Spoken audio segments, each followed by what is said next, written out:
Hello, Cancer, and welcome back. This is your 2023 look ahead reading. I am Sarah Mackenzie. I read as Sora for Sora Sky Messages. And before we get started, I want to tell you a little bit about what is coming for me in 2023.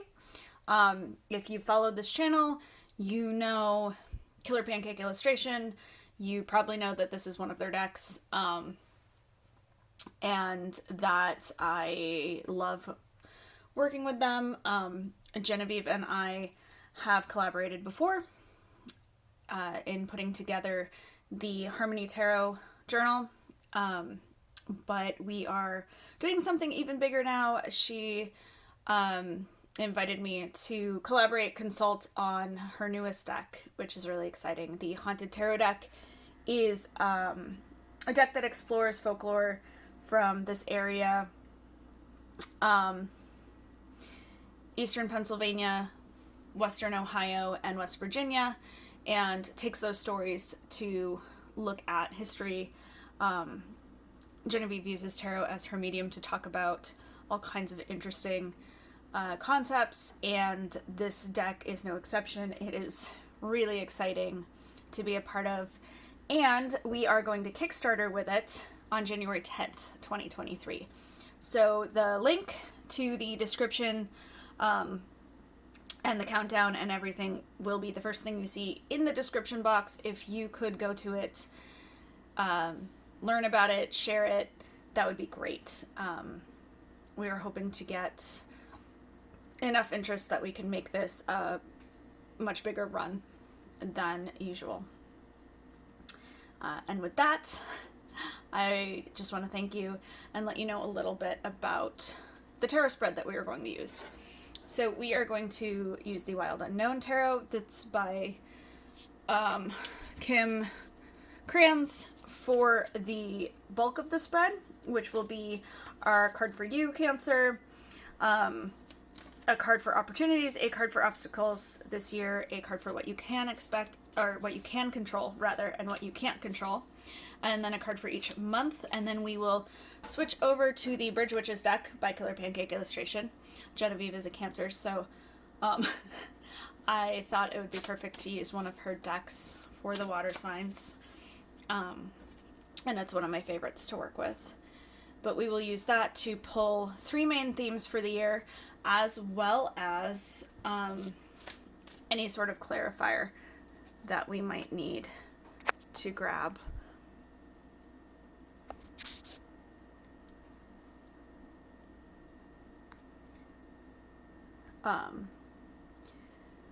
So without any further ado, let's get started with a card for my crabs.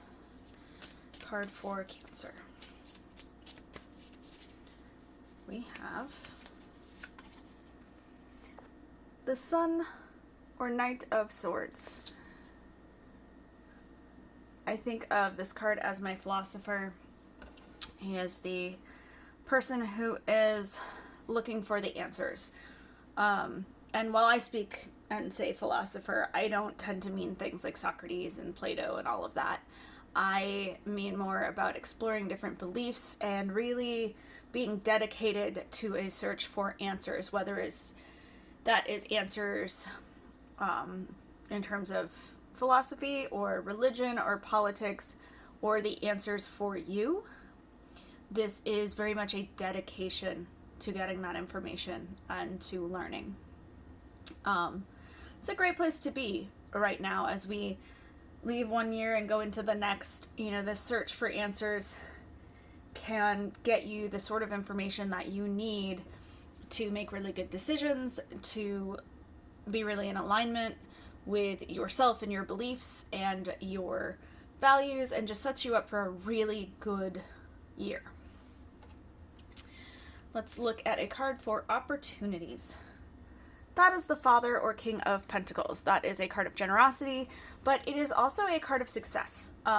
He is sometimes referred to as the Captain of Industry. He is so knowledgeable about resources that he is able to take everything that he has and make it more. He is able to manage time and energy and scheduling as well as finances to put himself in the best position at all times. He helps others, but never to a point where he puts himself in detriment. Your opportunity is to really be able to work with what you have and make it seem like so much more. And that's a great place to be. For obstacles, we have the Ace of Swords. You are not the first sign to have the Ace of Swords as an obstacle. The Ace of Swords is usually an epiphany, a moment of clarity. I think here, I feel like the reason this is an obstacle for you, when we look at that Son of Swords and that Father of Pentacles, you have this search for the truth. We have this need to arrange things in a certain way. We have this, all of this opportunity and all of these good things coming in, and maybe it feels like too much. The Ace of Swords can be a new journey in terms of communication, in terms of finding answers. It can be a new piece of information. It can be new realizations. And maybe once you start to have all of these pieces you want, once you start to get going in that direction you're looking for, you may find that it's not what you thought it would be. Or you may find, because the aces are the purest form of their suit and therefore the rawest form of their suit, you may find that all of this information is somewhat, all of this information is somewhat overwhelming, somewhat exhausting. You may need to take a break in your search and just let things be, and that will probably be the hardest part, because when you're so dedicated, when you have that Knight energy, that is energy of not letting go. You know, that is energy of going slow and steady until you get what you want. It can be hard to take that break and let things settle. But lean on that resourcefulness of the Father of Pentacles. Sorry, lean on that and let those ideas be one of those resources that you learn how to manage. What you can control. The Son of Pentacles. Look at you with all your court cards. The Son of Pentacles, or the Knight of Pentacles, is a card of routine.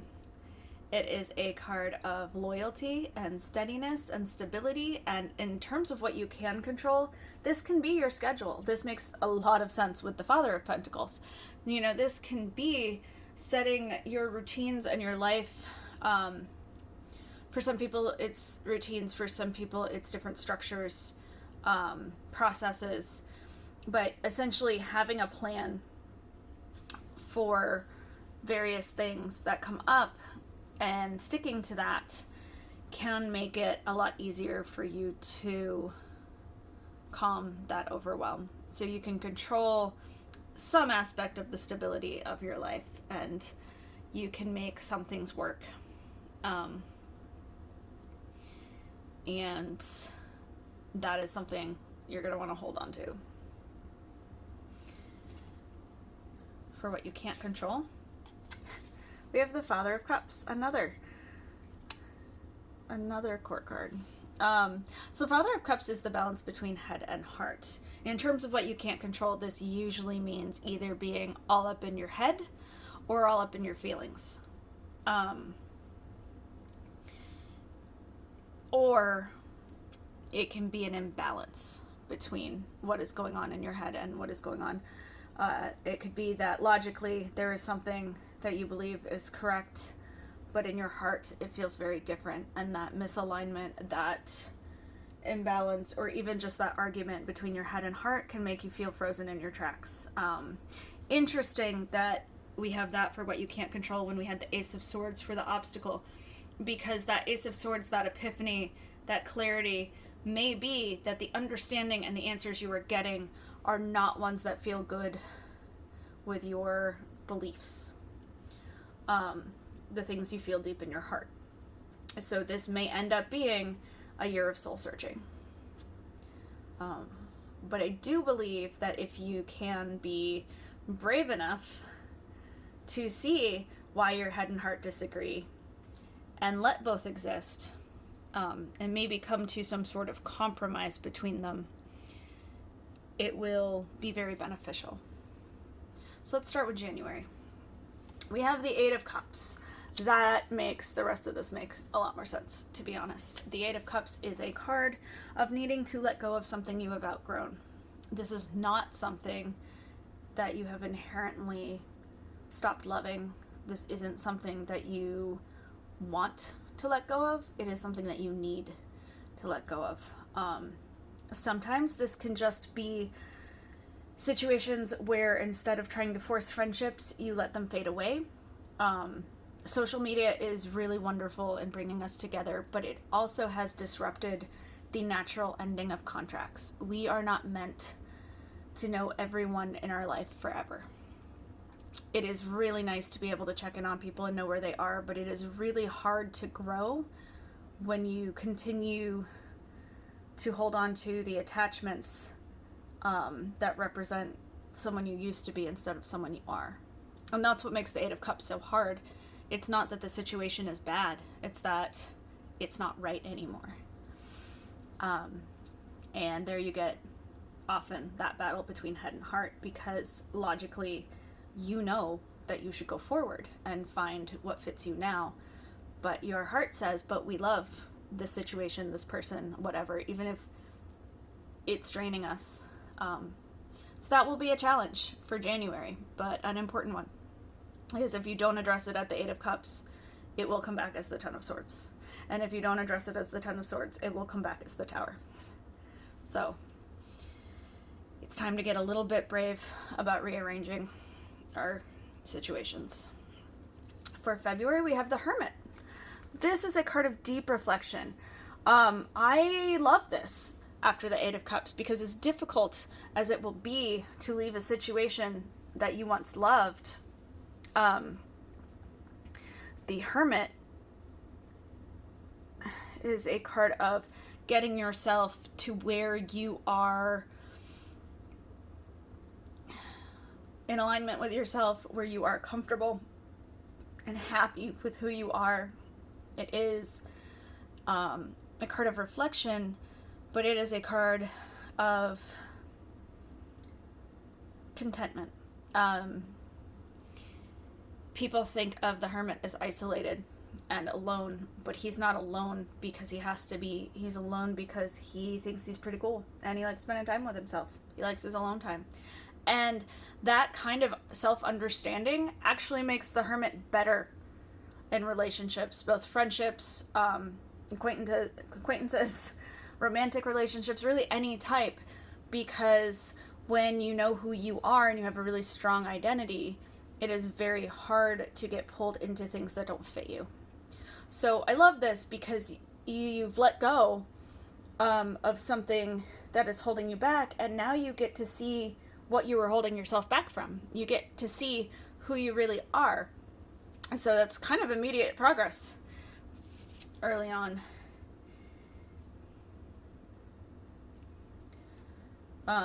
So for March, we have the Nine of Pentacles in reverse. You may have noticed a big pause there. That is because I shuffle so that my cards do not go in reverse. As such, we pay extra close attention when they do. I am perfectly capable of reading them in reverse. It's just not how my family's tradition does it. And so we have a different relationship with that. But the reverse Nine of Pentacles is really interesting because that is a card of getting what you want, hitting your goals, accomplishment, being comfortable, having enough. In reverse, it has that idea of, is what you got really what you wanted? And it's really interesting because to me that feels like whatever that situation we're walking away from is trying to come back. And there's that further contemplation. If you were to continue along the path you were going on, even if it didn't feel right anymore, would that goal, accomplishment, would getting what you want feel right?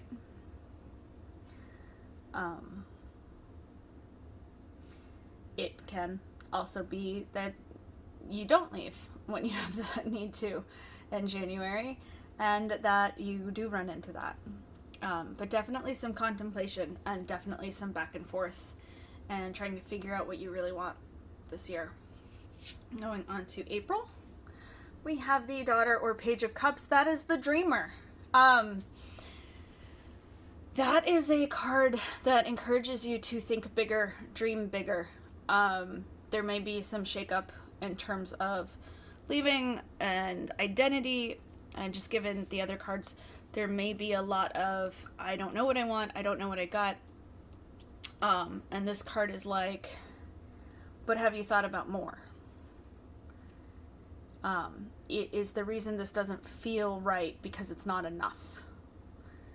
It asks you not to be afraid to push yourself to get more and to want more and to chase after more. For May, we have the Two of Pentacles. This is a card that comes up when you have too much on your plate, too much going on. Something's got to give, something's got to be put down.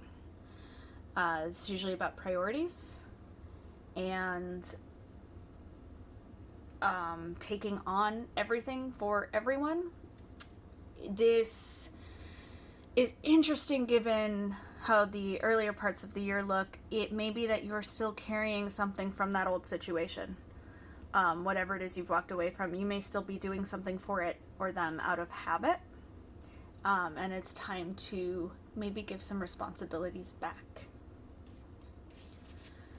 Looking at June, we have the Daughter of Pentacles. The Page of Pentacles encourages you to look at different ways of getting resources, whether that is money, time, energy. It looks at finding new resources, having new things open up to you.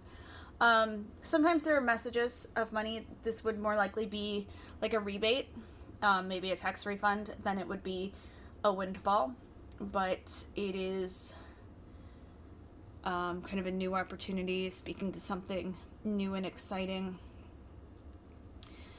And I love this because if you are able to start putting things down, you open up those paths.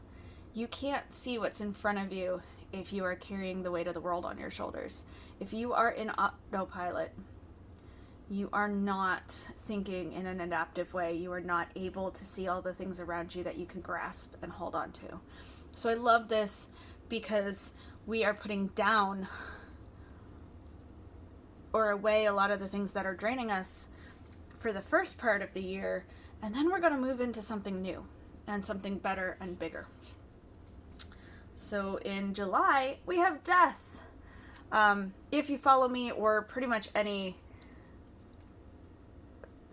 good tarot reader from pretty much any tradition, you will know that death is not about dying. It is about transition. It is about moving forward. And I love that because we were just talking about how if we let go of enough things that drain us, we can turn them into the things, or we can turn towards the things that fulfill us, and we can go on a new path. And so death is that new chapter. You've been tying up plot lines. You spend the beginning of the year tying up those plot lines so that you can focus on others. You close one chapter and open another. You're walking right through the door. Whichever transition metaphor you want to work with, you've got it. And it's all wide open for you. For August, we have the Two of Swords. The Two of Swords is a card of tough choices. Now, this can be the do I go with the head path or the heart path. This can be being too close to it. This can be do I go back or do I stay? But this can also just be that the two paths in front of you are so similar that you're worried about missing something. This is my flip a coin card, and it is not to give any sort of power to that coin other than lifting the weight off your shoulders. It just takes away some of the decision making so that you can focus more on your intuition and how you feel about it. September, We have the Seven of Pentacles. That is growth. These things that you have chosen, this new path, this new chapter that you are walking into, you are going to see results pretty much right away. Now, by results, I do not mean you are going to be able to take a paycheck if it's a small business, or eat whatever it is if we're talking about harvesting. I usually go with the cucumber metaphor for this one. You're not ready to finish, you're not ready to harvest, but you now know that your efforts are paying off. You can see that the results will be there, and when you're ready and they're ready, you will be able to do that. You don't have to work on faith alone anymore. Faith is great, but you don't have to be dependent on it anymore. October, we have the Three of Swords. The Three of Swords is a card of heartbreak, disappointment, hurt feelings. This may be where all of this comes to a head emotionally. Just because you're ready to move forward and start taking those steps doesn't mean that these things don't come back here and there. So this may be the time where you are really ready to heal. It can also be hurt feelings in terms of people not liking what you're doing now. If you're going the independent route, you are going more on your own path than on the one you have been told to, the one that all those people before have pushed on you. People may have things to say that you're not going to like. For this month, I do hope that you are easy with yourself, that you are gentle with yourself, and that you are able to separate people being critical for the sake of being critical from people who are critical because they think they're helping. And that you go back to that hermit status and you know that you and your opinions are the only ones that are going to matter in this case. November, we have the Emperor. Action. Leadership. Taking a step. This is a huge card of alignment and a card of confidence. And it's like after that 3 kind of holds you back a little, you use that momentum to just step forward and just jump right in. I love that. In December, we have the Two of Cups. The card of unconditional love. The card of I see you for all that you are and I love you for it. And that is really beautiful. It may be somebody coming in. This could be a new partnership. This could be the path that was opened if what you had to leave was a relationship. This could be a new one that enriches you and fulfills you. But it could also be you finally being able to see yourself and being excited for that. I hope you're falling in love with yourself this year. I really do. But more likely it is someone new, or a reworking of an old relationship. It can be about your connection with your higher self. And that's all great. Those are all wonderful things. I hope whoever it is that is showing you that love and affection helps you to see it for yourself. But I really do hope you fall in love with yourself this year. Moving on to the Bridge Witches deck to look at our 3 themes. While I do that, I want to thank you for liking, sharing, subscribing. If you would like your own reading, as this is a reading for the signs, and you know there's more than 12 people out in the world, with that I encourage you to, you know, take what fits and leave the rest. But if you would like one that is just for you, you can go to my website and book. I would recommend an hour-long reading versus a half-hour reading, because the half hours, while very helpful, are going to be more of a quick read like this, and we'll want to do something a little bit bigger. My year aheads for individuals are a little bit more involved, but it is always an option. And if you don't find a time or day that works for you for the remote readings, or a time, date, or place that works for you for the Pittsburgh readings, please just send me an email and we will figure that out. All right. So we have 4 themes. The Two of Cicadas, or the Two of Pentacles. That one. We need to let some things go. You need to put something down and reduce the responsibilities so that you are living your life instead of just getting through your life. 9 of Fences, or the 9 of Swords, that is a card of anxiety. That happens when your head and heart are not in the same place. That happens when you're going through a lot of changes. It is a great card to me, though, because it reminds you that that is what it is. That the issues out there are not quite as big as they feel, and that you will get through it. And the 9 of Cicadas, or the 9 of Pentacles, upright this time. And that is the card of getting what you want. That is the card of accomplishing things and finding out that you do in fact have enough. I love those 2 9s together as a theme because it would say that you are going to wrap up a lesson on what you can take on, what you want, and what you don't want. And I love that for you. Let's see, I'll adjust this up so we get the whole picture. And I really hope you have a wonderful 2023. Thank you.